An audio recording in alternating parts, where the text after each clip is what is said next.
Olá, aluno, tudo bem? Como é que vai? Seja bem-vindo a mais uma aula aí da disciplina Metodologia de Ensino do Voleibol. Aliás, a primeira aula, né? Teleaula número 1. Eu sou o professor Márcio Teixeira e estarei com vocês aqui nessas 4 teleaulas que nós teremos a seguir, né? De sexta-feira, o segundo horário. Aguenta um pouco aí, vamos participar dessa disciplina que é tão interessante como as demais, mas o voleibol em especial, quase sendo o primeiro esporte coletivo aí do Brasil, né? Perdendo aí para o futebol, é um esporte muito legal. Eu espero que vocês participem dessa aula aí com bastante ênfase. A professora Ana Paula já está no chat aqui, depois você pode enviar aqui a sua questão, sua dúvida, que a gente vai solucionando aos poucos, tá ok? Antes de iniciar a aula, o professor Raimundo esteve aqui, eu também dou as boas-vindas a vocês, né? E quero dizer também que além da teleaula, pessoal, acompanhe o livro lá da unidade. Hoje nós vamos falar da unidade 1. Então, quando você tiver uma folga lá depois, pega o livro lá, acompanha, porque essa aula de 1h20 não dá tempo do professor Márcio explicar todo o conteúdo que lá existe nas unidades. Também já foi aberto o fórum, né? Está falando lá do mini voleibol, que nós vamos falar também do mini voleibol, e tem as outras atividades, né? Hoje vocês fizeram uma atividade lá com algumas questões, que inclusive eu vou falar na aula de hoje, tá ok? E também mandaram um abraço aí pro Polo lá de Arapiraca, o Elvis me mandou uma mensagem. Ô Elvis, um abração para você e toda a sua turma aí, tá legal? Vamos para o resumo dessa tela aula de hoje então. Bem, como eu disse, nós estamos aqui na unidade 1, tá?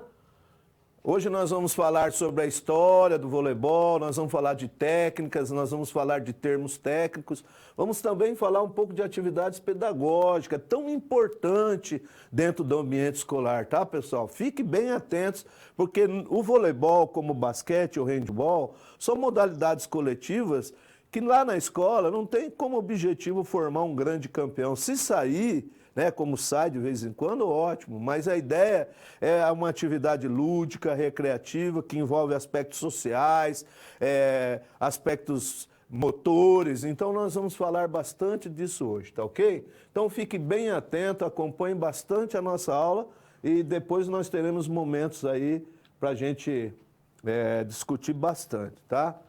Bem, nessa primeira parte então, como eu tinha falado ali na introdução, o voleibol, ele é um esporte que surgiu meramente como recreação e de repente virou um esporte competitivo e alcançou um status muito elevado.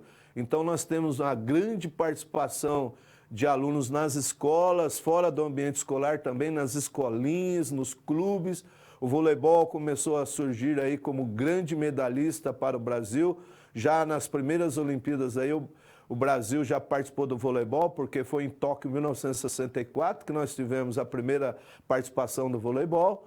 E com o passar dos anos, várias medalhas foram chegando para o Brasil, não só no vôlei de quadra, né? Porque daí surgiu o vôlei de praia, nós temos também outras modalidades que o voleibol fez como referência. Não são esportes olímpicos, mas nós temos o voleibol sentado, que tem na Paralimpíada. Nós temos o biribol, que é um vôlei jogado na piscina, foi criado aí na cidade de Birigui, interior de São Paulo, além do futevôlei aí, que é uma soma com o futebol, tá? Então, hoje nós vamos falar de 3 aspectos, os aspectos históricos, resumidamente, como é que o voleibol foi criado no mundo e chegou no Brasil. Depois vamos falar de termos técnicos do voleibol, para que você que não é do voleibol, que não conhece algumas nomenclaturas, ficar mais familiarizado com a modalidade. E depois vamos falar um pouco de aspectos pedagógicos. Então vamos lá para o primeiro conceito então.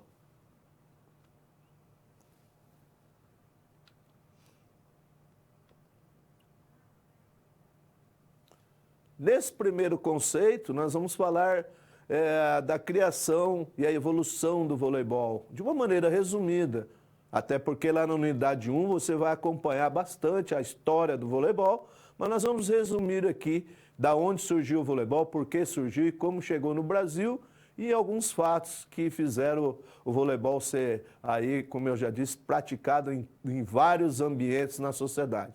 Tá? Vamos lá ao quadro então. Bem, anotem aí então.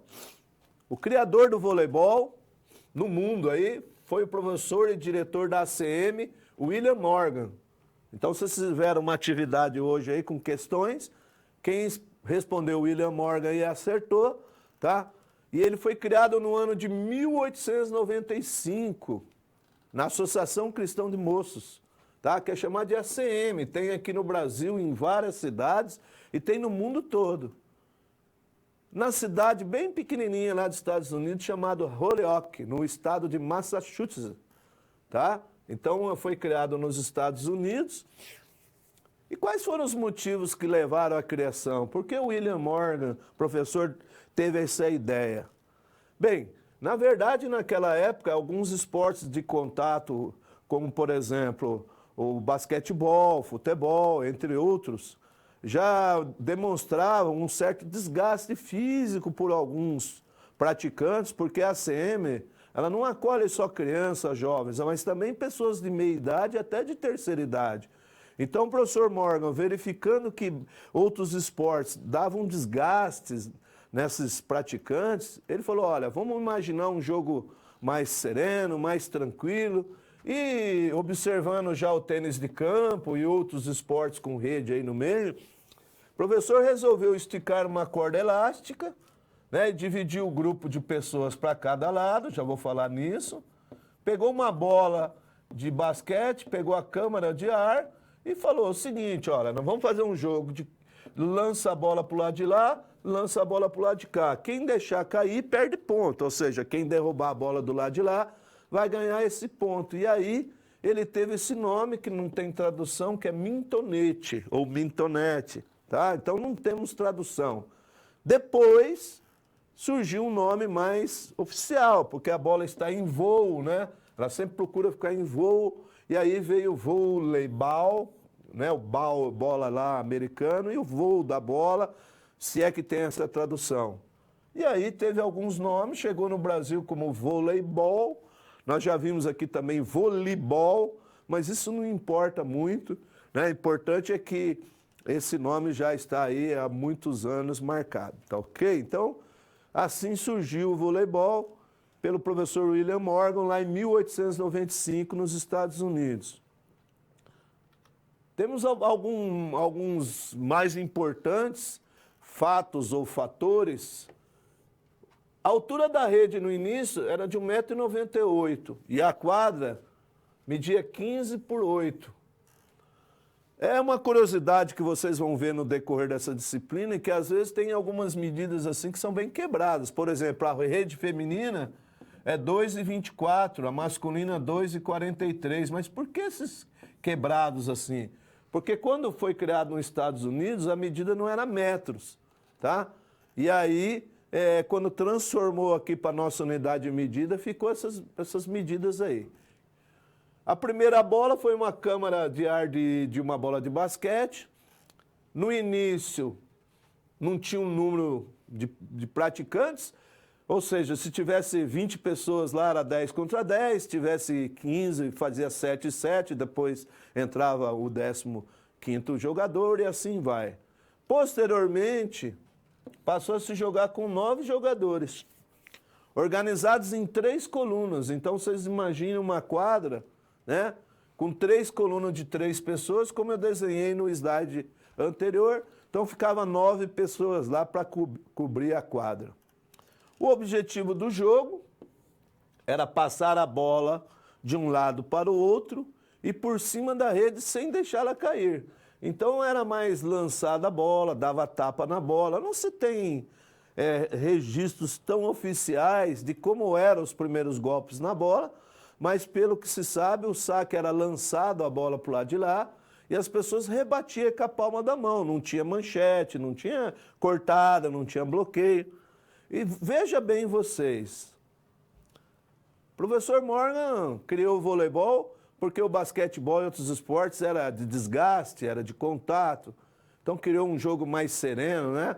Mas com o passar dos anos, o esporte evoluiu tanto que hoje não tem contato, mas o desgaste físico para os grandes jogadores é tão maior que outras modalidades, porque os saltos verticais requer dos praticantes um treino muito exagerado e acabou o voleibol sendo um esporte que tem um grande número de lesões, né? Devido aos saltos, tornozelo, joelho, ombro, por causa do ataque e assim sucessivamente.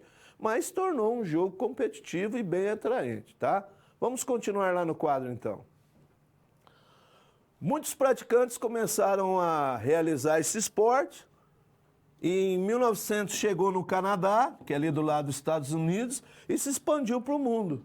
Tá? E aí foi começar a ter as primeiras competições, os primeiros órgãos que ia organizar aí o voleibol, e aí chegou no Brasil. Tá? A maioria dos livros coloca que há controvérsia sobre exatamente quando o voleibol foi introduzido. Mas, segundo alguns autores, a primeira competição de voleibol, ou algum jogo chamado voleibol, aconteceu em Recife, aí no Pernambuco, na ACM, em 1915. Tá? Mas outros já colocam que oficialmente foi em 1917, na ACM de São Paulo, que introduziu aí o voleibol. A gente não vai ficar nessa discussão.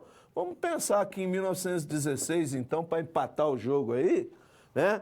Que o voleibol chegou aqui na nossa região, porque nessa época aí nós não tínhamos tanto registro, né? O Brasil é um país muito grande, a gente não se sabe exatamente aonde foi. É igual o futebol, tem uma série de vertentes sobre isso.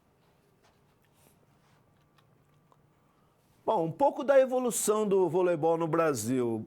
O Brasil participou de todas as Olimpíadas, como eu já disse, tanto no masculino como no feminino, e começou a ter alguns destaques em nível mundial, mas foi nas Olimpíadas de 1984 em Los Angeles, nos Estados Unidos, que o Brasil ganhou a primeira medalha, foi a medalha de prata, e essa geração foi conhecida como a geração de prata, né, que ganhou essa medalha, perdeu para os Estados Unidos na final lá.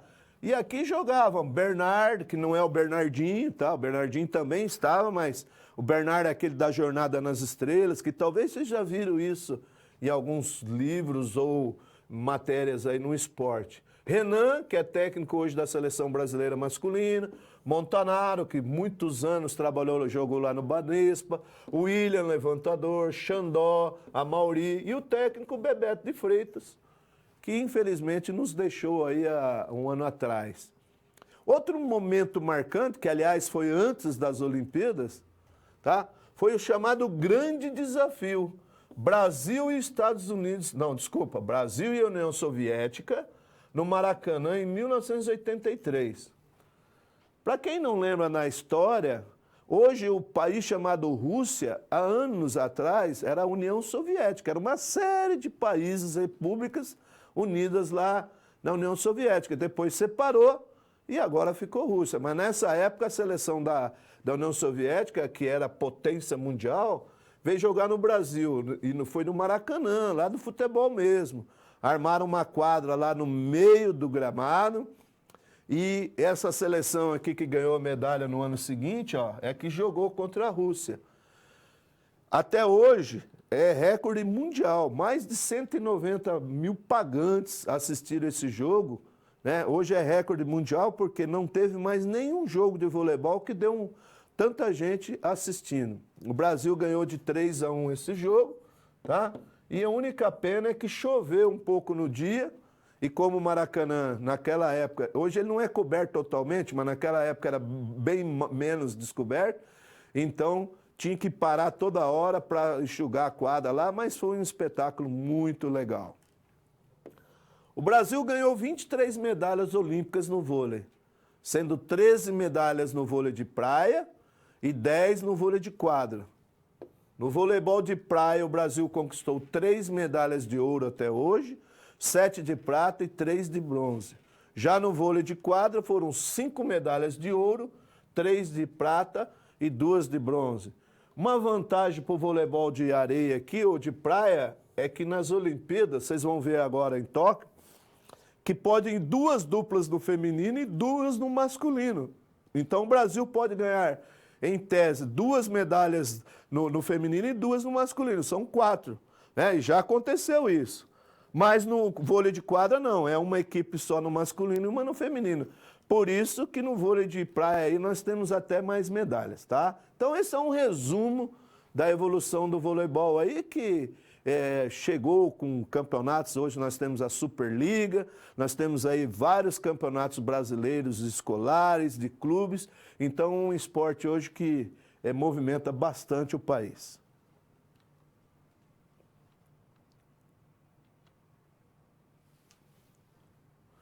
Muito bem, depois de falarmos um pouco da história do voleibol no mundo, um pouquinho aqui no Brasil, de forma resumida, como eu tinha falado, agora nós vamos entrar num tema bacana, que é reconhecer os termos técnicos, tá? Para que tem essa unidade lá no livro? Porque muitos de vocês não praticaram voleibol, ou se praticaram, praticaram ali no ambiente escolar e não conviveram com algumas nomenclaturas ou termos que nós vamos usar muito nessas aulas. Então, eu resumi aqui alguns termos que poderá ajudar vocês aí, tá ok? Vamos ao quadro então para a gente ver quais são esses termos. Bem, aqui, para vocês conhecerem alguns termos, eu peguei do livro, tá? Lá na página 25 tem esse desenho aqui da quadra. Tá? Então não é para a gente trabalhar regra agora, embora a gente vai falar aos poucos sobre regra. Mas alguns nomes que vocês têm que conhecer. Aqui é a quadra de jogo. Tá? Então nós temos aqui, a quadra ela mede 18 por 9. Cada lado tem 9 por 9, é um quadrado. Tá? E dentro de cada lado nós temos duas zonas, a chamada zona de ataque, que mede 3 metros, e a zona de defesa, que mede 6 metros. Então, quando eu falar de área de defesa, zona de ataques, área de ataque, vocês lembrem dessas medidas e desses espaços. Do outro lado, nós temos a mesma coisa, tá? Então, área de ataque e área de defesa. A área de ataque, que são 3 metros, também é a área da substituição, não do líbero, que o líbero fica entrando e saindo aqui no fundo, porque não conta a substituição do líbero e tal.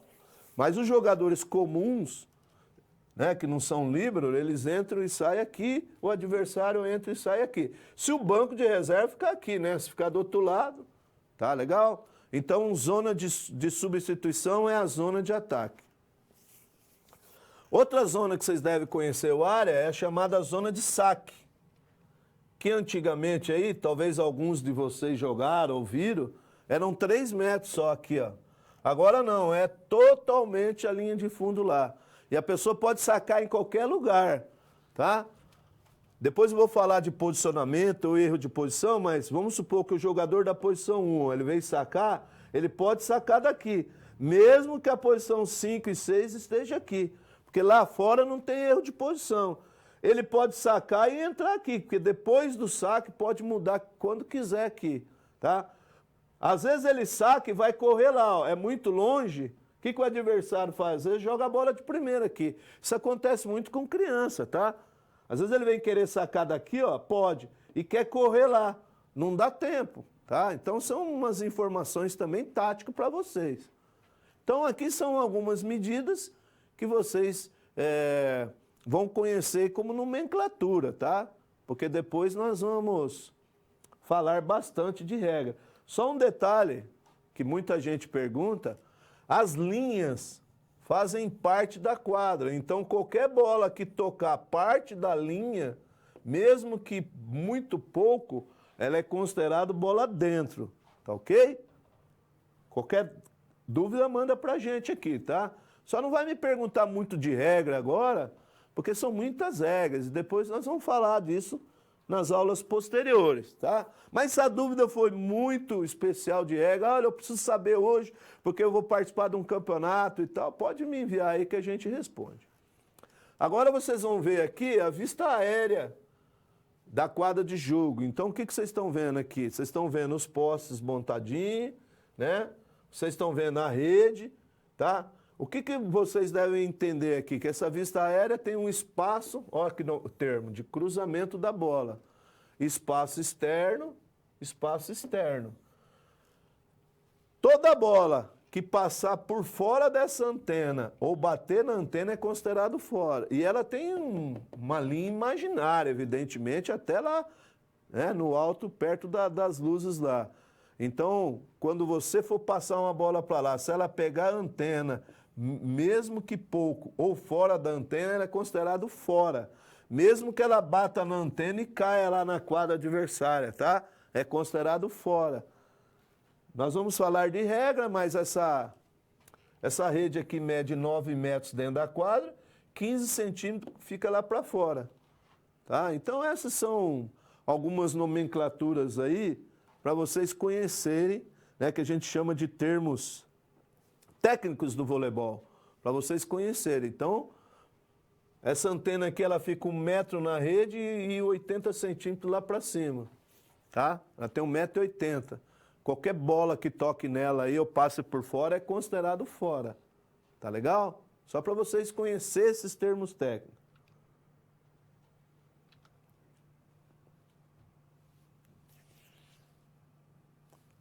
Agora nós vamos falar de outros termos técnicos específicos do voleibol, mas vamos falar um pouquinho de jogada, de alguns termos que são bastante utilizados lá com a formação dos jogadores. Vamos lá então. Bem, aqui é uma quadra de jogo, é um lado só, né? Vocês imaginam que o outro lado está aqui, certo? Então aqui o quadro A, aqui o quadro B, tá legal? Então é para vocês conhecerem as posições do voleibol, tá? Então eu tenho aqui a posição 1, a posição 2, 3, 4, 5 e 6. Como é que roda isso? Roda no sentido horário, tá? Então quem está no 3 vai para o 2 vai lá para o saque, o 1 vem para o 6, mas quem roda é o jogador e não a posição. Então tem que saber que número que está nessa posição para saber que ele vai rodar, certo? Tem uma regra que eu não vou falar hoje, porque não é o dia para falar, porque eu vou falar mais para frente, mas antes de dar o saque, tem umas posições aqui que tem que guardar. Eu só vou falar uma para vocês terem uma ideia. Ó. Antes de dar o saque, o 1 tem que estar atrás do 2, é à direita do 6. E assim sucessivamente, ou seja, a gente tem correspondente nos lados e de frente e trás, tá? Mas nós vamos falar isso com bastante profundidade numa aula aí, acho que é a 3, que vai falar de regra ou a 4. Fique tranquilo, tá? Porque tem essa regra aí, acho que todo mundo já jogou, brincou no voleibol, que tem que ter essa regra de não ficar trocando de posição. Vamos lá ver algumas posições, então. O que é a entrada da rede? Então, quando o professor falar entrada da rede, atacou na entrada da rede e tal, é essa posição aqui, ó, 4. Anotem aí. Por quê? Porque é a hora que ele entra na rede, ó, rodou, ele vai para a rede. Então, o ataque na entrada da rede. Lembre-se e perceba que a entrada da rede do adversário é o contrário, né? É do lado de cá, porque é invertido as posições. Tranquilo? Muito bom. Agora, meio de rede, tá aqui, ó. É o jogador da posição 3, que na iniciação ele vai ser levantador e tal, mas futuramente vai mudar de posição. O levantador às vezes atua até aqui, tá? Aqui o 2 é chamado de saída de rede. Por que é saída de rede? Porque a hora que roda, ele sai, tá? A hora que ele roda, sai.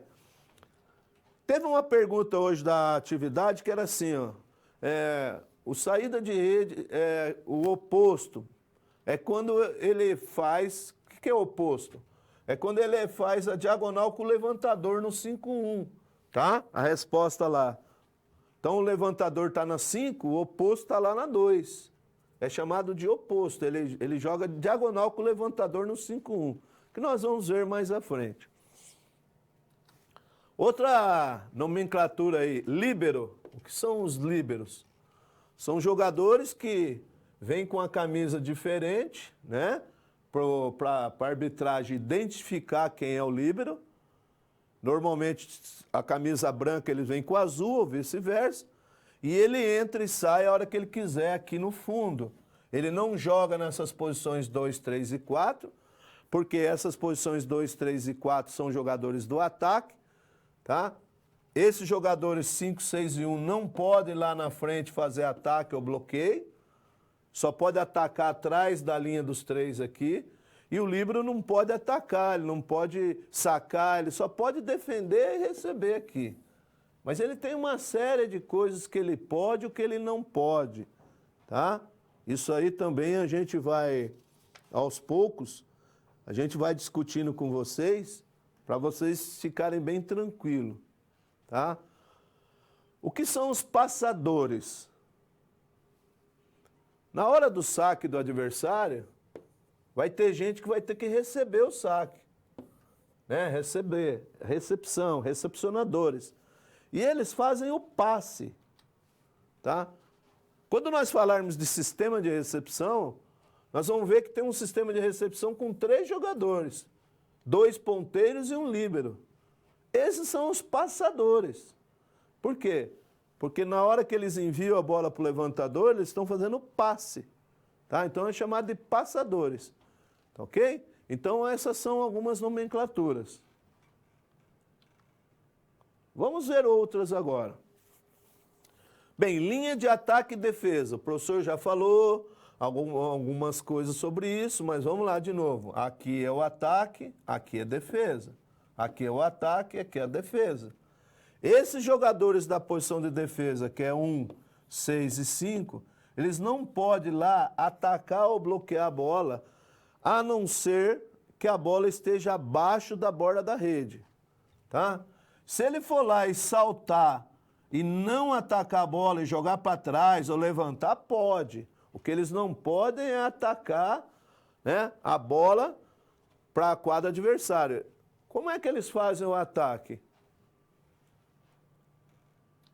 Se eles quiserem atacar pelo fundo, eles saltam com os pés sem tocar na linha, tá? Tem uma pergunta aqui de Ribeirão das Neves aí, ele está perguntando, o líbero pode ser trocado durante o jogo e se tornar um jogador comum? Não, não pode, tá?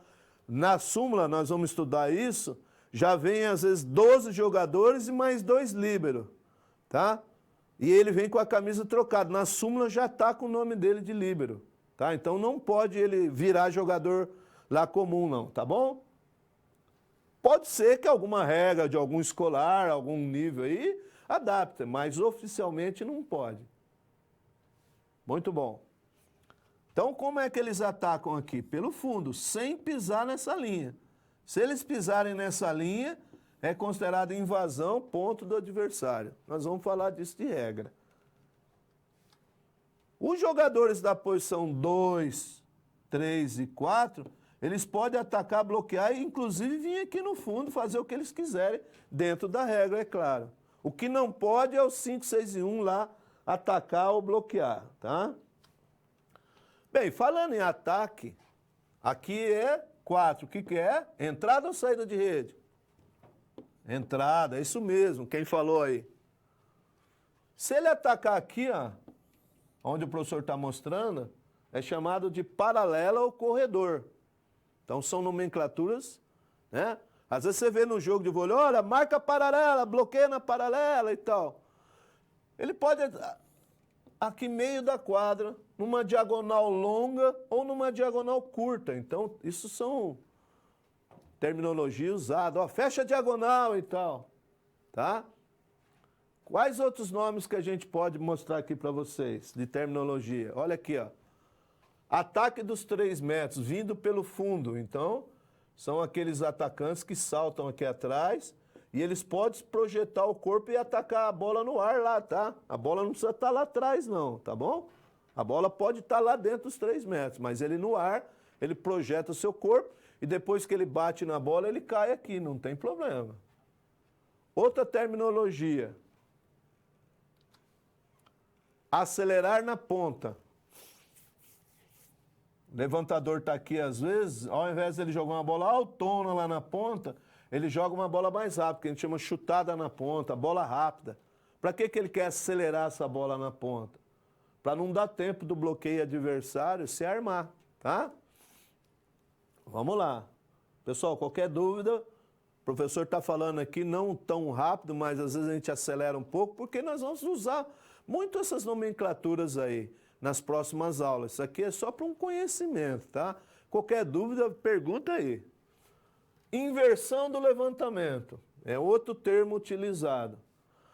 Às vezes a recepção aqui, ó, ela não sai certinha aqui na posição 3.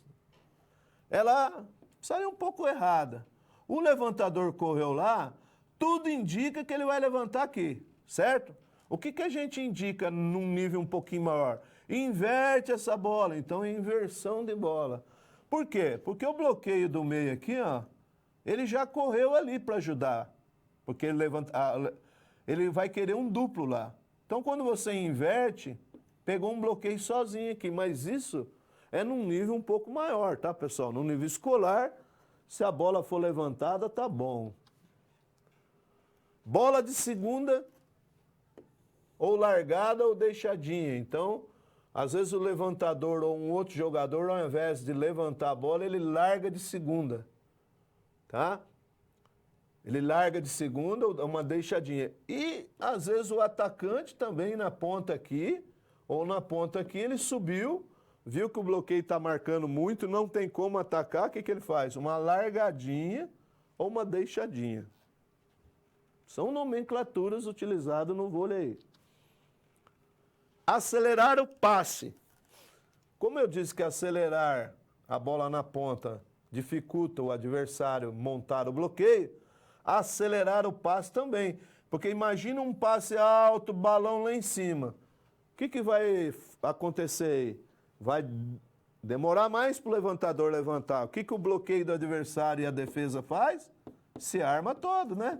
Então, quando eu faço um passe mais rápido e uma bola mais rápida, você lembra quando o Giba jogava? Que a bola dele era bem rápida, ele pegava o adversário totalmente despreparado.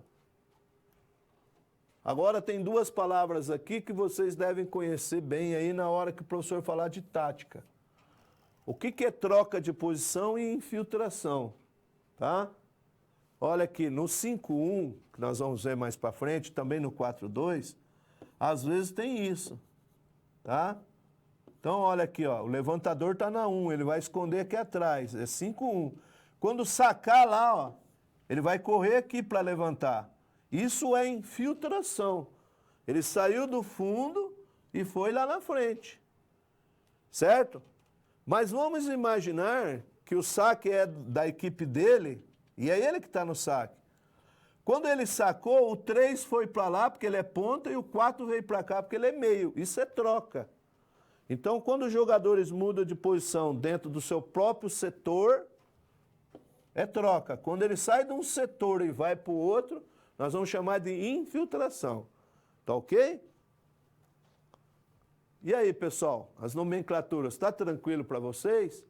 Nós vamos falar bastante delas no decorrer das aulas aí. Mas se você não entendeu qual tipo de nomenclatura aí, eu explico melhor para vocês, tá? Vamos agora para a outra parte da aula, situação-problema.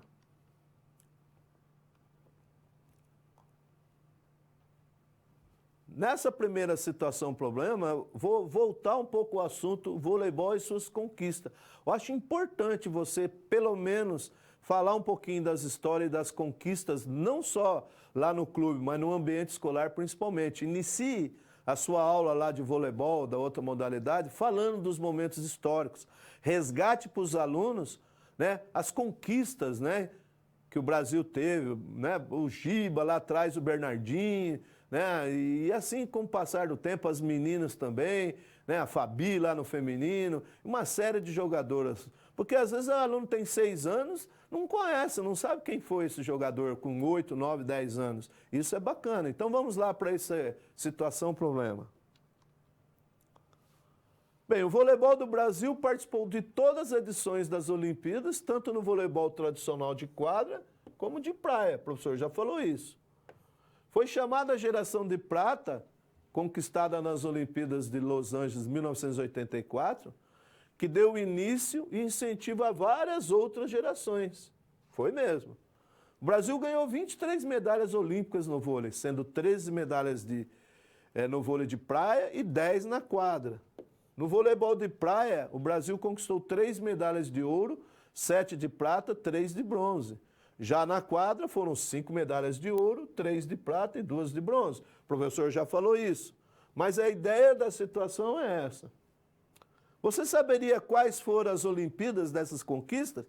É difícil gravar tudo isso, mas anotem aí, depois vocês têm esse material para passar isso para os seus alunos, eu acho muito bacana e interessante. O vôlei de quadra masculino, ele tem 3 medalhas de ouro. A primeira em 92 em Barcelona, nas Olimpíadas, que eu lembro esse jogo, foi muito legal, né? A primeira medalha de ouro nossa. 2004 em Atenas e 2016 no Rio de Janeiro. Vocês lembram muito disso, né? Faz pouco tempo. 3 medalhas de prata. 84 em Los Angeles, que foi a primeira. 2008 em Pequim, na China. E 2012 em Londres, na Inglaterra. O vôlei de quadra feminina tem 2 medalhas de ouro. Pequim em 2008 e Londres 2012. 2 de bronze, 96 em Atlanta e Sydney, na Austrália, 2000. O vôlei de praia feminino tem 1 medalha de ouro, em 96 em Atlanta, e 4 medalhas de prata, 96 em Atlanta. Lembra que eu falei que pode dar duplas do mesmo país? E aí isso aconteceu, o Brasil ganhou prata e ouro. Foi uma final muito tranquilo, né? Já sabíamos que ia ganhar 2 medalhas aí. Sydney 2004 também ganhamos medalha de prata. Atenas 2016 e 2 medalhas de bronze, Sydney 2000 e Londres 2012. O vôlei de praia masculino tem 2 medalhas de ouro, 2004 em Atenas, na Grécia, e 2016 aqui no Rio de Janeiro. 3 medalhas de prata, 2000 em Sydney, 2008 em Pequim e 2012 em Londres. E 1 medalha de bronze em Pequim. Como eu disse que o vôlei de praia pode trazer mais medalhas, porque tem 2 duplas, então nós vimos aí esses fatos ocorridos. Tá ok? Muito bem. Agora, nós, para fecharmos esse primeiro bloco, eu vou abrir para perguntas e questões referente ao que foi falado até agora, e daqui a pouco a gente volta, ok? Vamos lá.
Muito bem, pessoal. Uma pergunta, ou várias perguntas que ocorrem no voleibol, é essa questão do posicionamento das regras, quem pode ficar atrás de quem, à direita de quem. Isso realmente, para quem nunca jogou voleibol, não consegue entender bastante disso. Vamos ver essa pergunta que chegou aqui. Diminui um pouquinho a letra aí só, Ana Paula, senão fica muito grande aqui. Eu não consigo ver quem é o polo e a pergunta inteira. Vamos lá. Professor Márcio, Arapiraca, lá, ô Elvis, um abraço para você e sua turma aí, tá? Professor Márcio, em um país tipo como o país do futebol, como incentivar nossos alunos a praticar mais o voleibol? Exatamente nessa questão, a resposta é o que eu acabei de falar, mostrando os valores, dando chance das crianças praticar. Nós vamos falar do mini voleibol. E quando você tem ídolos, vocês lembram quando o Gustavo Kirten lá ganhou Roland Garros lá? Talvez alguns de vocês não lembram, que faz muitos anos. O Brasil inteiro começou a praticar tênis. Então, nós temos que mostrar isso, né? Para as crianças, os ídolos, mostrar vídeos. E aí eles vão se motivarem, porque realmente... Mas tem uma coisa que mudou, viu? Quando eu era criança, faz tempo, o homem nascia, ganhava uma bola, a menina nascia, ganhava uma boneca, não era assim? Hoje não.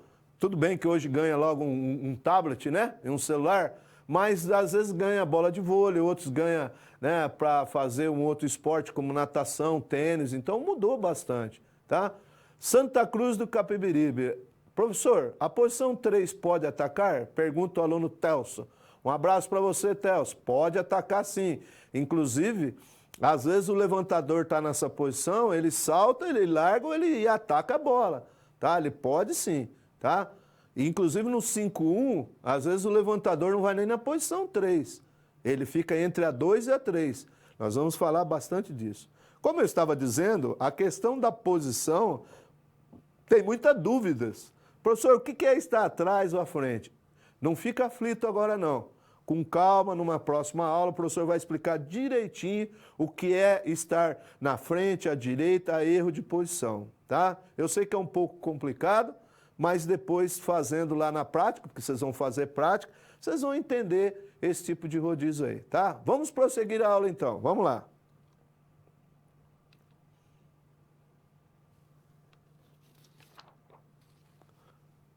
Bem, nessa terceira parte da aula, vou falar de atividades pedagógicas de ensino. Então, você fica atento, você está fazendo licenciatura, você tem que estar bem atento a esses aspectos pedagógicos, né, para na hora de ensinar o voleibol, a didática, qual método você vai utilizar.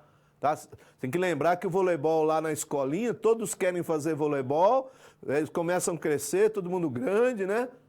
Agora na escola não, vai ter um gigante, um baixinho, um que gosta, um que não gosta, e daí? Que estratégia que você vai fazer? É a pergunta que veio, como motivar, né? Então dando chance para que eles joguem, tá bom? Vamos ao quadro então. Para falar de atividades pedagógicas de ensino, nós temos que rever alguns fatores lá do crescimento e desenvolvimento das crianças, né? E quando o professor Márcio fala de crescimento e desenvolvimento, vocês têm que associar algumas palavras aí, fatores maturacionais, né? Por exemplo, a menina vai ter a primeira menstruação lá, que é a menarca, o homem tem a espemarca, ele já maturou ou não, né? Então tem essas questões, endógenos, questões exógenas, tá? Tem idade cronológica e biológica, tem vários fatores que vocês têm que ficar atentos. Bem, deve estar claro que as crianças mais novas não têm o mesmo perfil dos adolescentes. E o que isso influencia na maneira como você elaborar e reger sua aula, né? Eles são diferentes. Os aspectos cognitivos, afetivos e motores sofrem grandes diferenças nas diferentes fases da vida de uma pessoa. Tem uma frase lá na matéria treinamento esportivo que eu trabalho, que tem um autor que fala, ó, a criança não é só diferente na quantidade, mas na qualidade do adulto. Então não é cortar pela metade o exercício e falar, não, criança faz 10, o adulto faz 20. Não. Para cada tipo de faixa etária é uma análise que você deve fazer. A prática esportiva, se aplicada corretamente, é um grande aliado no processo de desenvolvimento, pois ele agrega valores afetivos importantes. Colabora para um aprimoramento cognitivo, determinando principalmente o desenvolvimento motor. Então, vamos lembrar então, cognitivo, raciocínio, né? De trabalhar a mente para resolver situações. Os momentos afetivos, sociais, de colaboração com um colega, amigo lá da escola. E os fatores do motor, do movimento, fatores físicos. Tudo isso o voleibol engloba junto com outros esportes também, mas nesse caso, tá? O voleibol.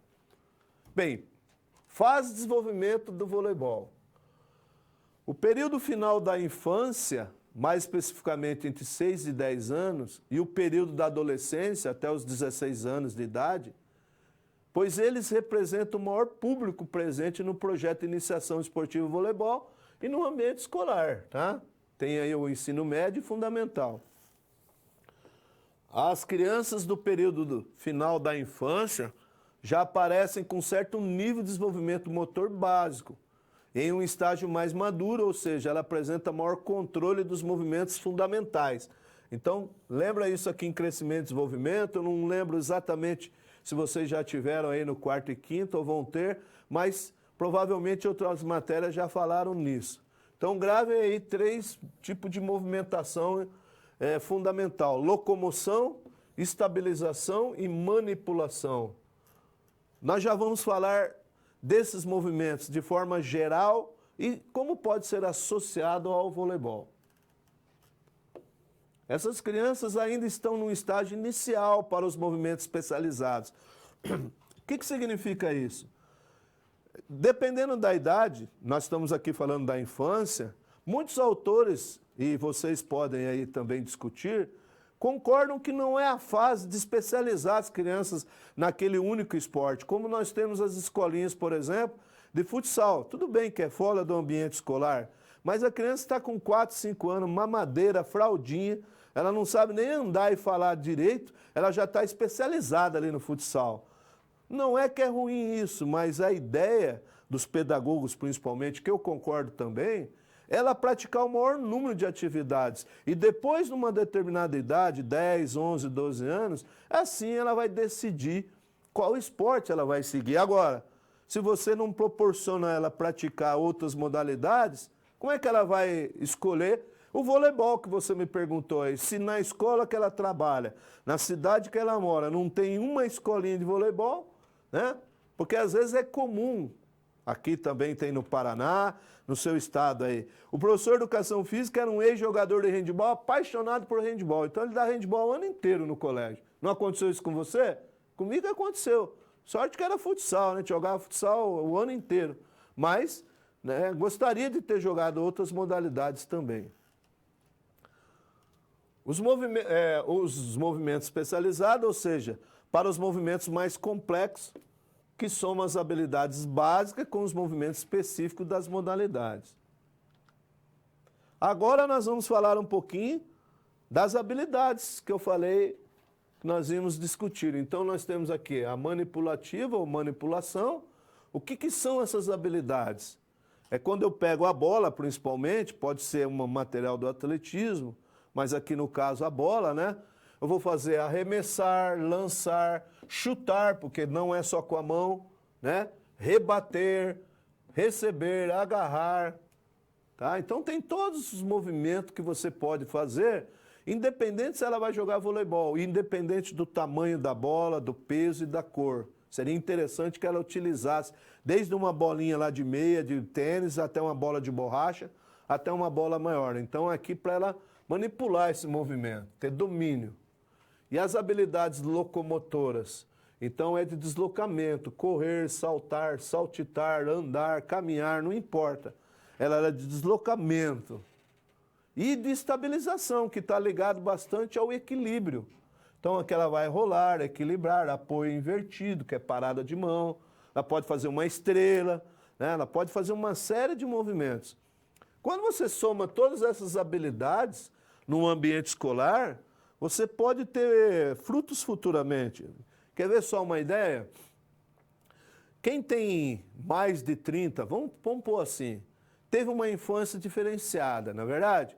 Ou seja, você brincava na rua, tem gente que brinca ainda, subia em árvore, subia em poste, subia em muro, passava debaixo de cerca de arame farpado, corria para cá, corria para lá. A vivência motora nossa era muito grande, porque a gente fazia isso. Jogava muita bets, bola queimada e tudo isso. Então nós tínhamos essas habilidades nas brincadeiras de rua. O colégio complementava. E agora? Onde é que tem esses movimentos? A não ser algumas escolas aí com âmbito um pouquinho elevado, algumas crianças que têm a oportunidade de fazer esse tipo de brincadeira. Tá vendo? Então, vocês que estão fazendo licenciatura, vocês vão ter que cobrir aquelas brincadeiras de rua.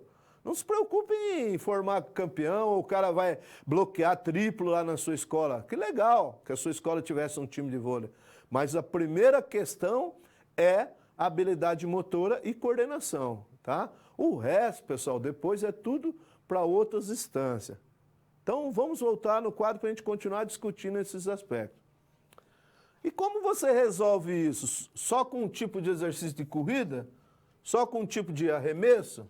Não, você pode fazer através dos jogos e brincadeiras, que são uma importante ferramenta metodológica para a ampla formação e que se destaca por ser prazerosa e chamar a atenção das crianças para a continuidade das aulas. Não tem coisa mais chata que educação física, é eu ficar só correndo em volta da quadra a aula inteira fazendo abdominal e flexão de cotovelo. Até pode fazer isso.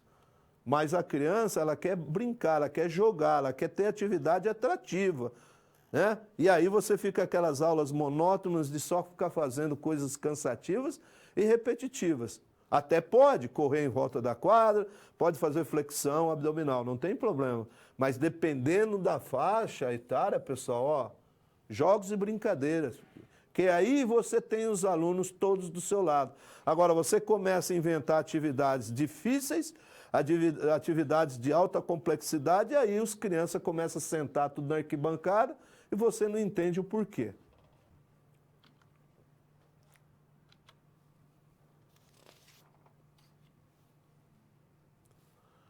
Bem, nesse estágio nós vamos falar do estágio de aprendizagem do voleibol, ainda na infância, mas já mais especificamente do voleibol. Vamos lá no quadro então. Estágio de aprendizagem do voleibol, infância.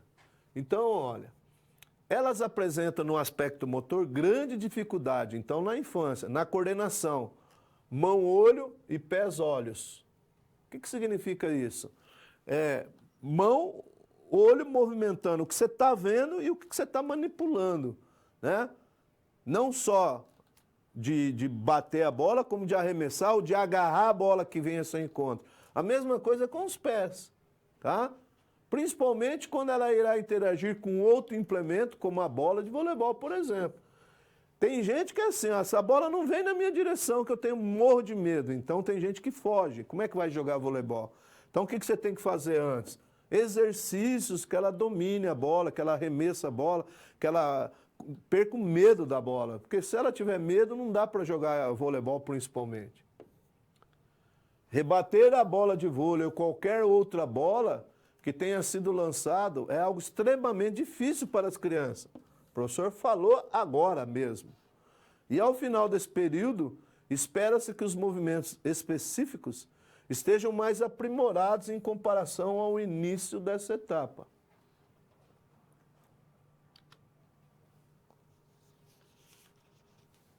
No aspecto cognitivo e afetivo, as crianças na fase final da infância apresentam algumas características específicas que devem ser relevadas na hora de desenvolver os conteúdos da aula. As pessoas têm características específicas. No treinamento esportivo ou matéria similar, nós temos um princípio que é chamado princípio da individualidade biológica ou princípio das diferenças individuais. Ninguém é igual a ninguém. Até os gêmeos têm algumas questões diferentes, tá? Então, pessoal, analisa isso. Lembre-se que eu falei também da idade biológica ou cronológica, do fenótipo e do genótipo. Vamos lembrar isso aqui para a gente, daqui a pouco, associar ali a criança ao voleibol? O que é o genótipo e o fenótipo? O genótipo é a herança genética herdada dos pais. Então, se você tem lá na escola, você vê um pai ou uma mãe lá de elevada estatura, aquela criança pode chegar a ter uma estatura até maior que os pais. Porque nos últimos 20, 30 anos, não sei se vocês perceberam, vocês são maiores que os pais de vocês e os pais são maiores que os avós, né? Por isso que hoje nós temos um jogador aí de 2 metros aí, né? Há 20 anos atrás, 1,80 era gigante, não é verdade? Agora não. Fenótipo é o ambiente que ele desenvolve. Então, o genótipo é a herança genética e o fenótipo é onde ele desenvolve. Se ele desenvolve num local, num estado, numa cidade com maior qualidade de vida, a tendência é ele melhorar. Por isso que daí vem a idade cronológica e a idade biológica. O que é a idade cronológica? É a idade que ele tem em anos, meses e dias. Mas a idade biológica é o desenvolvimento físico e motor. Então vocês vão encontrar na escola lá um garotinho lá, quantos anos tem? 14, parece que tem 18 anos. Né? A idade biológica dele é avançada. Outro, quantos anos tem? 14, parece que ele tem 12. Então, às vezes ele atrasa ou adianta 2, 3 anos. E como é que você vai lidar com isso na escola, né? Você tem que ter habilidade para isso, ficar atento, tá ok? Vamos lá então, vamos continuar. Entre as diferenças, né, entre elas, podemos destacar a falta de concentração apresentada em atividades de longa duração. Então, quando você dá um exercício muito extenso, ele não concentra, tá? Então, eu vou dar uma dica para vocês. Quando vocês forem dar uma atividade lá na escola, voltada para o voleibol ou não, cuidado com exercícios muito extensos e com muita informação. Às vezes eu vou fazer supervisão de estágio aqui no presencial e o aluno cria um exercício lá, ó, da fila A vai para B, da B para C, da C vai para D e da E vai para F, da F vai para A. Pô, a hora que ele começou a chegar na letra B, os alunos não lembram mais nem a A. Então, quanto mais novo, tenta diminuir, dificultar o exercício, porque o adulto já é difícil entender, tá? A dificuldade de compreender uma orientação sem que veja alguém realizando essa ação antes. Então, a demonstração também é de suma importância. Por isso que vocês, mesmo nesse semipresencial que vocês fazem, é importante que vocês tenham vivência com a prática, pessoal. Não é uma questão de ensinar vocês a virar jogador de vôlei, não. É uma questão de vocês terem uma experiência dos principais fundamentos da modalidade, pelo menos para na hora lá de dar aula você poder demonstrar ou fazer alguns indicativos. Você não vai virar um jogador de vôlei, dar um toque perfeito, mas se você não vivenciar pelo menos aí na prática ou seguir uma sequência, como é que você vai demonstrar ou ensinar, tá? Além da dificuldade de tomar decisões sem que haja qualquer orientação. Aí também nós estamos falando do papel do professor, que não é só de dar ordem, mas orientar quando possível. E quando possível, dar a situação, problema para eles resolverem lá na quadra, para trabalhar também essa parte cognitiva, essa parte de solução do problema, né? Porque senão só você fica dando a ordem, aí ele só está esperando você falar. Há uma divergência de interesse entre os meninos e as meninas no final da infância. E isso é interessante porque vocês vão dar aula de turma mista, né?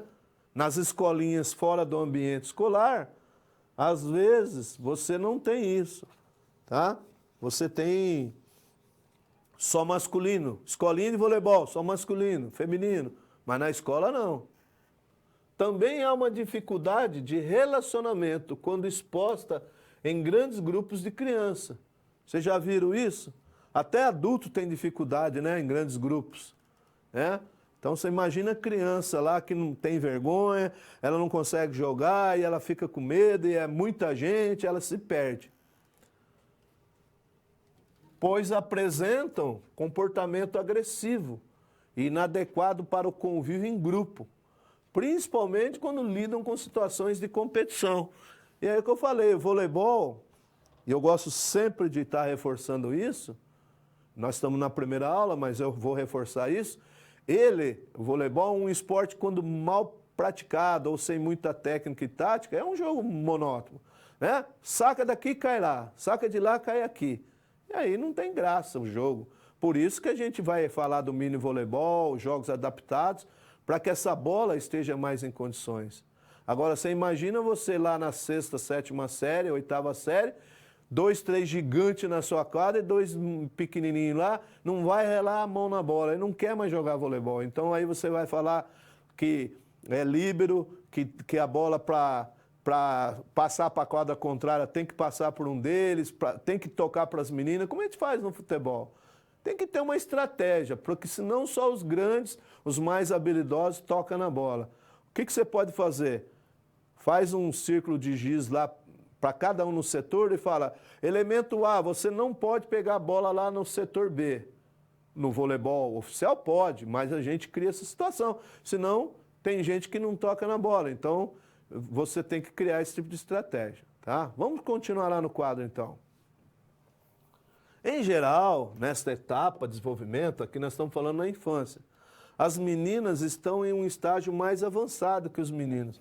Até porque a maturação sexual feminina, às vezes, ela é mais acelerada que a dos meninos. E aí ela tem um pouquinho mais de até desenvolvimento motor, até de força mesmo, antes desse momento que os meninos vão alcançar e ultrapassar as meninas em termos fisiológicos, tá?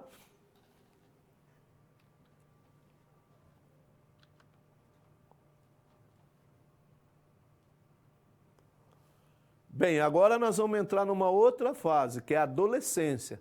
Vamos ver o que mudou, então, da infância para a adolescência. Vamos lá no quadro.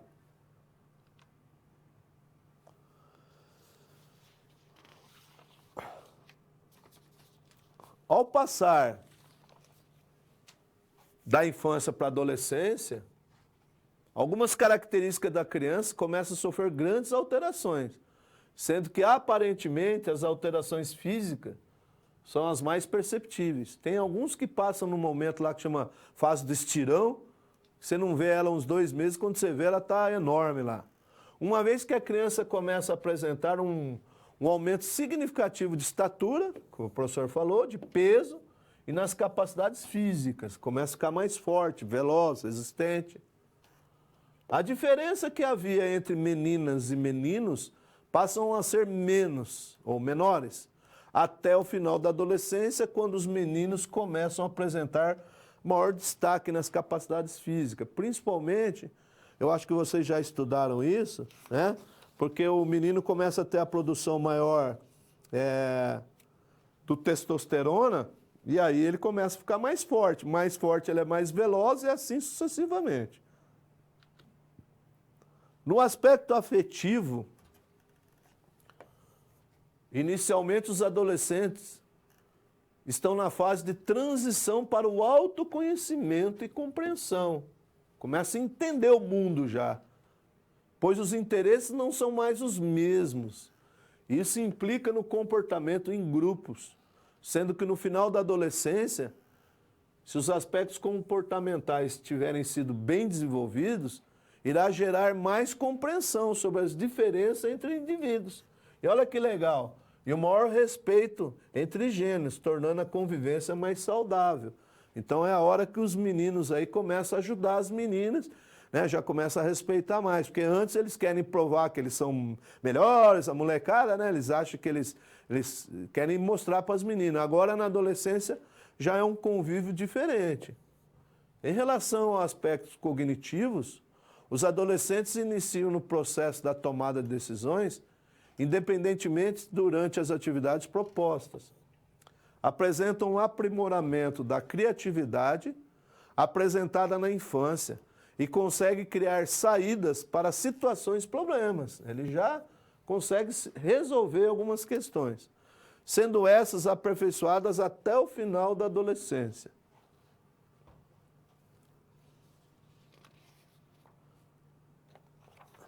Na adolescência, os meninos e meninas iniciam um processo de transição das habilidades fundamentais, que são aquelas que eu falei lá de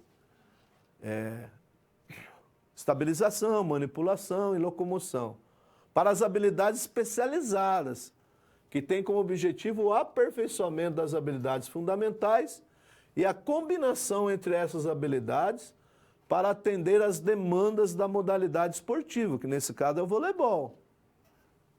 O processo pela qual os adolescentes passam a evoluir e aperfeiçoar as habilidades especializadas é realizado em 3 momentos, segundo Galahu e colaboradores aí.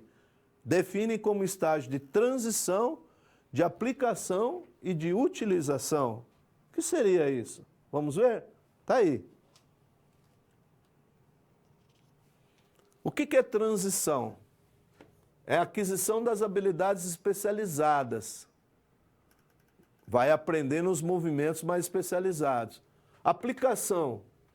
Perceber qual é a modalidade que ele tem mais afinidade. Então ele vai descobrir se ele gosta do voleibol ou não, ou das outras modalidades. E a utilização? Ele vai dar a continuidade até o final da adolescência e a vida adulta. Então, essas 3 fases aí são muito interessantes para vocês na escola, associando ali ao ensino médio fundamental. Para isso, você usa algumas estratégias. Exercícios educativos, que são exercícios de treinamento dos fundamentos, né? Você treina a iniciação na manchete, do toque, até ele chegar a fazer um levantamento. São exercícios educativos, que nós vamos falar na próxima aula. Jogos recreativos, que você pode criar uma série de jogos que pode ter bastante similaridade com o voleibol ou não, tá? Porque você está utilizando de outras modalidades para que ele aprenda o voleibol. E o específico aí, que é o mini voleibol, que é o assunto do nosso fórum, que a gente quer que você participe lá e discuta, e que na próxima aula eu vou falar bastante desse mini voleibol aí, que é uma estratégia bacana para o ensino e aprendizagem, tá? Então, essas aí são as fases que a gente discute de aprendizado, né? Que você, no ambiente escolar, deve estar atento desde as primeiras séries até ele chegar lá nas últimas séries e terminar, ir para o ensino universitário, né? Um nível um pouquinho maior. Não é fácil ensinar o voleibol na escola, como eu sempre digo, porque é um esporte que requer tempo e paciência. E como no ambiente escolar o jogo é o que mais interessa, a gente vai estar sempre discutindo isso. Porque quando a gente fala de método de ensino, vou falar de 2 particularmente. Tem o parcial e global, analítico e sintético. Ou você ensina em parte as técnicas e depois põe para jogar, ou põe para jogar e vai tentando corrigir as técnicas. Aí você decide, ou vai decidir depois de formado, qual é o método que você vai utilizar. Particularmente, eu tenho a minha opinião. Se é uma escolinha especializada em voleibol, eu vou ensinar fracionadamente, depois eu ponho para jogar. Não lá na frente, quase todo dia, mas eu vou ensinar o gesto. Agora, se eu estou no ambiente escolar, rapidamente eu dou dicas sobre o fundamento e ponho para jogar. Deixa lá dentro do jogo, ele vai ter que sacar de algum jeito, vai ter que receber o saque de algum jeito, vai ter que tentar levantar. Porque se você quiser ensinar todos os fundamentos dentro da escola, para você ensinar o voleibol vai demorar o ano inteiro e você não vai conseguir. Não que eu estou pessimismo com isso, é que é muito tempo, qualquer modalidade. Também tem os sistemas táticos do voleibol que nós nem começamos a falar ainda, tá? Então esses foram alguns aspectos metodológicos e pedagógicos para que você possa ensinar o voleibol e aproveite o material nas outras modalidades. Vamos para outra parte da aula agora, para mais uma situação problema então. Vamos lá.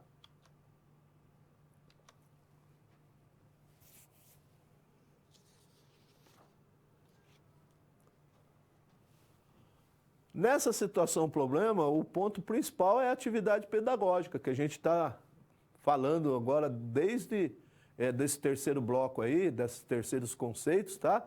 Que é muito interessante você estar atento para isso. Porque jogar a bola lá e falar 6 contra 6 e cruzar o braço e ficar lá mexendo no celular, não precisa fazer educação física, na verdade? Então, esse processo de ensino, é por isso que nós estudamos, é para isso mesmo, tá? Vamos ver, então, essa situação problema. Bem, um colega recém-formado em educação física lhe procura para falar sobre o seu novo emprego, já que sabe que trabalha na Secretaria de Esportes do Voleibol. Você trabalha lá na Secretaria de Esportes, nesse caso, se for em escolinha, você deve ter estudado bacharel, mas Vamos imaginar que esse exemplo também sirva para uma Secretaria de Educação e você trabalha num colégio, tá? Porque essa situação, problema do livro, ela é feita para ambas as formações aqui, tanto licenciatura quanto bacharel. É uma escolinha particular que tem na sua grade de horários aulas de iniciação esportiva, tá? Ele apresenta para você a organização das atividades de um clube desportivo. Você é formado em Educação Física e Licenciatura, vai ajudar ele. E destaca que lá não existem aulas de modalidades específicas para as crianças até 10 anos. Bacana esse tipo de clube, né? Sendo permitido apenas a participação nas aulas de iniciação esportiva. Olha que legal. A pessoa não vai lá, não é só futsal, handball, basquete, não. Dança, judô, não. É iniciação esportiva. Seu colega ainda lhe diz que está tendo muitas dificuldades, pois não está conseguindo ter criatividade para elaborar seus treinos de iniciação que contemplem as necessidades do desenvolvimento das crianças, sem que trabalhe algumas modalidades esportivas de forma específica. Ele só sabe trabalhar com modalidade esportiva específica e está tendo dificuldade. Com isso, ele questiona se você pode apresentar a ele algumas opções de trabalho para desenvolver com essas crianças e também se existem metodologias mais aplicáveis nesses casos. Então você vai ajudar ele a solucionar. Qual seria as indicações que você vai dar a ele? O que nós estudamos até agora há pouco.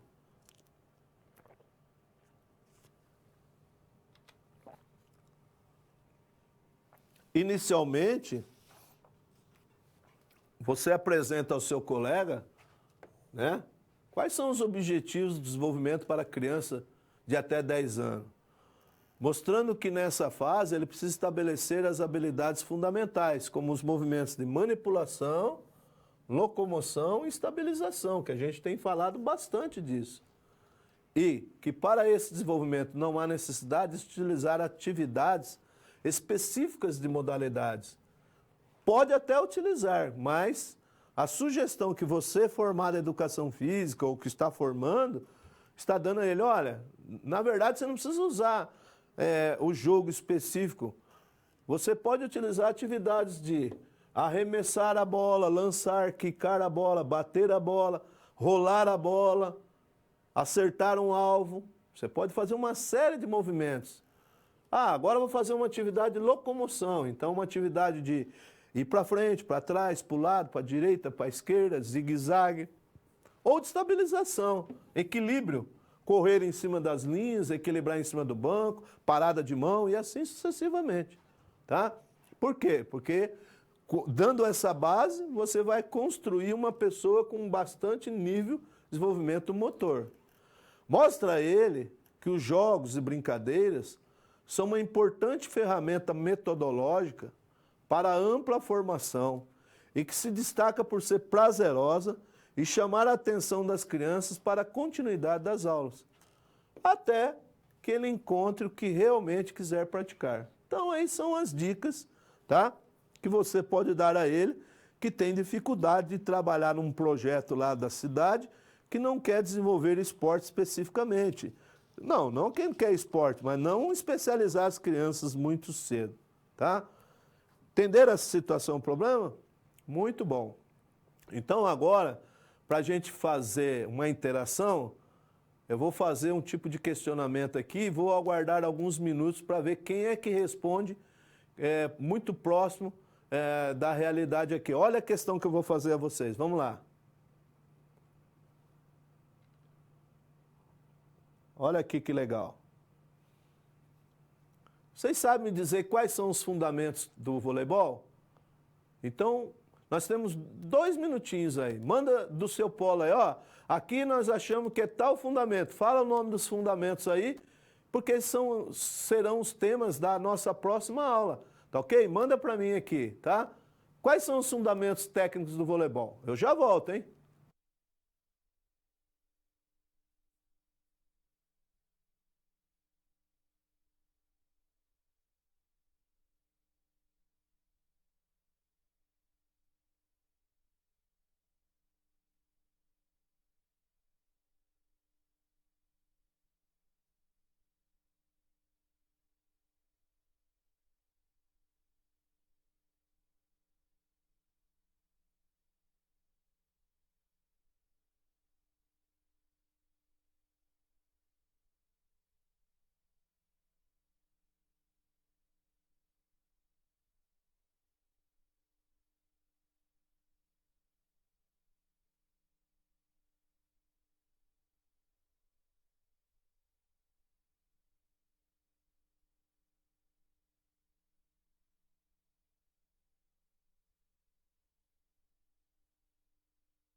Muito bem, então. Alguns aqui já discutiram alguns fundamentos para a gente, mas vamos lá no quadro e ver quais são, então. Bem, normalmente nós temos o fundamento chamado básico, que é o toque e a manchete, tá? Vai lá, chegou lá de Arapiraca. Ei, Elvis, acelera aí, Elvis, sua turma. Saque, levantamento, passe, bloqueio, recepção, ataque e defesa. Deixa eu ver. Saque, recepção, levantamento, ataque, bloqueio e defesa. Tá certinho. Faltou o toque e a manchete aí, mas são os fundamentos básicos, né? Mas se acertaram, tá? Então, para você que nunca jogou, não entende, não lembra exatamente, vamos pensar na sequência de jogo, né? São os fundamentos, ó. Saque para alguém que recepciona. Essa recepção vai para alguém que faz o levantamento, para alguém que vai fazer o ataque, normalmente cortada, e o adversário vai fazer bloqueio, se a bola passar, vai fazer a defesa, tá? Então, Santa Cruz do Capibaribe, lá de Pernambuco, saque, cortada, bloqueio, manchete, entre outros. Entre outros mesmo, tá? Tem alguns aqui que a gente falou aqui para vocês que nós vamos estudar aí nas próximas aulas, tá legal? Só para vocês entenderem os fundamentos que nós vamos falar de cada um nessa teleaula número 2, ok?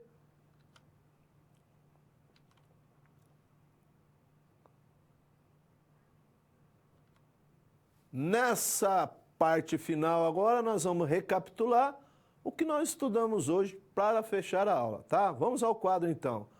Primeiro nós falamos da história e evolução do voleibol, né? Foi criado lá nos Estados Unidos em 1895, William Morgan, professor que criou. Chegou aqui no Brasil por volta de 1915, 17, começou a ter a grande competitividade, começamos a ganhar medalhas e o voleibol chegou a ser praticado aí, ainda é um dos maiores no Brasil. Depois nós falamos dos termos técnicos mais usados no voleibol, vários deles, e por último, as atividades pedagógicas de como ensinar o voleibol, tá? Então, nessa primeira aula, nós tivemos esses momentos mais históricos, pedagógicos, mas a partir da próxima aula nós vamos entrar nos fundamentos técnicos, depois sistema tático, regra, súmula. Você vai sair daí na teleaula número 4 com bom conhecimento do voleibol. Mas eu reforço, vai no livro, assiste lá as aulas práticas, vai no fórum, participe de todas as atividades. Tá legal? Bem, nós vamos encerrando assim essa aula. Eu gostaria de agradecer a presença de todos aí nos polos, os tutores. E quem quiser seguir o professor Márcio lá no Twitter, tá? Não, no Twitter não, no Instagram, tá? É Márcio Teixeira 76, tá? Entre lá para a gente, né, virar amigo aí e trocar ideias dentro da educação física de uma forma geral. Márcio Teixeira 76. Um abraço a todos e até a próxima.